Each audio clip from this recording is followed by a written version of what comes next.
Selamat siang Ibu, perkenalkan nama saya Murlin Herawati Ledo, mahasiswi tingkat 3 reguler A. Di sini saya akan melakukan presentasi tentang definisi caring. Apa itu caring? Caring merupakan tindakan yang nyata dari care yang menunjukkan suatu rasa kepedulian.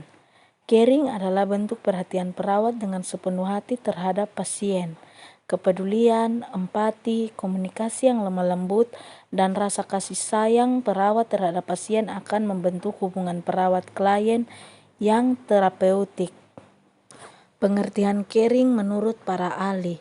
Menurut Watson tentang teori of human care, caring merupakan hubungan interpersonal antara perawat dan pasien dalam pemberian asuhan keperawatan dengan tujuan untuk meningkatkan dan melindungi pasien sehingga membantu proses penyembuhan pasien. Watson juga menyatakan bahwa tindakan caring meliputi komunikasi, tanggapan yang positif dan dukungan oleh perawat. 2. Menurut Leininger, caring merupakan tindakan asertif, suportif, dan fasilitatif yang diberikan seseorang yang memiliki kebutuhan yang nyata atau telah diantisipasi agar memperbaiki dan meningkatkan kondisi individu. Yang ketiga, menurut Millier, caring adalah tindakan seseorang yang sengaja dilakukan untuk memberikan kenyamanan, baik secara fisik maupun emosional, serta adanya keterkaitan yang tulus terhadap klien. Sikap caring akan terjalin dengan adanya hubungan saling percaya, belas kasih, dan kejujuran. Selain itu, sikap caring juga harus memperhatikan aspek biologis, psikologis, sosiologis, kultural, dan spiritual. Yang keempat, menurut Florence Nightingale, caring adalah tindakan yang menunjukkan pemanfaatan lingkungan pasien dalam membantu penyembuhan, memberikan lingkungan bersih, ventilasi yang baik dan tenang kepada pasien. Yang kelima, menurut Gaut, caring tidak mempunyai pengertian yang tegas, tetapi ada 3 makna di mana ketiganya tidak dapat dipisahkan, yaitu perhatian, bertanggung jawab, dan ikhlas. Perbedaan caring dan curing. Caring dapat diartikan sebagai tindakan kepedulian dan curing dapat diartikan sebagai tindakan pengobatan. Secara istilah, caring dapat diartikan memberikan bantuan kepada individu atau sebagai advokasi kepada individu yang tidak mampu memenuhi kebutuhan dasarnya. Curing adalah upaya kesehatan dari kegiatan dokter dalam praktiknya untuk mengobati klien. Caring dan curing. Yang pertama, perbedaan caring merupakan tugas primer perawat. Yang kedua, merupakan tugas sekunder dokter. Yang ketiga, dalam pelayanan kesehatan klien dilakukan 3/4 caring.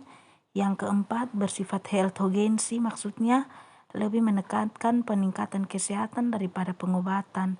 Yang kelima, caring mengintegrasikan biofisik dan pengetahuan perilaku manusia untuk meningkatkan derajat kesehatan dan untuk menyediakan pelayanan bagi mereka yang sakit, bertujuan membantu pelaksanaan rencana pengobatan terapi dan membantu klien untuk dapat beradaptasi. Sedangkan perbedaan curing adalah yang pertama, merupakan tugas sekunder perawat.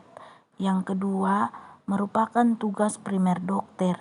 Yang ketiga, dalam pelayanan kesehatan dilakukan 1/4 curing. Yang keempat, menentukan dan menyingkirkan penyebab penyakit atau mengubah problem penyakit dan penanganannya. Yang kelima, diagnosa dalam konsep curing dilakukan dengan mengungkapkan penyakit yang diderita oleh pasien tersebut. Di sini saya akan melakukan Yang berikut perilaku caring dalam keperawatan. Yang pertama, kehadiran merupakan suatu pertemuan orang dengan orang yang merupakan sarana untuk lebih mendekatkan dan menyampaikan manfaat caring. Tujuan klien mendapatkan dukungan, kenyamanan, maupun dorongan, mengurangi intensitas perasaan yang tidak diinginkan. Yang kedua, sentuhan adalah suatu bentuk komunikasi nonverbal yang dapat mempengaruhi kenyamanan klien, meningkatkan harga diri, dan memperbaiki orientasi tentang kenyataan. Yang ketiga, mendengarkan adalah menunjukkan perhatian penuh keterkaitan perawat. Mendengarkan termasuk mengerti apa yang klien katakan dengan memahami dan mengerti maksud klien serta memberikan respon balik terhadap lawan kata. Yang keempat, memahami klien. Perawat menghindari asumsi, fokus pada pasien dan pemilihan intervensi berikutnya. Sekian dan terima kasih.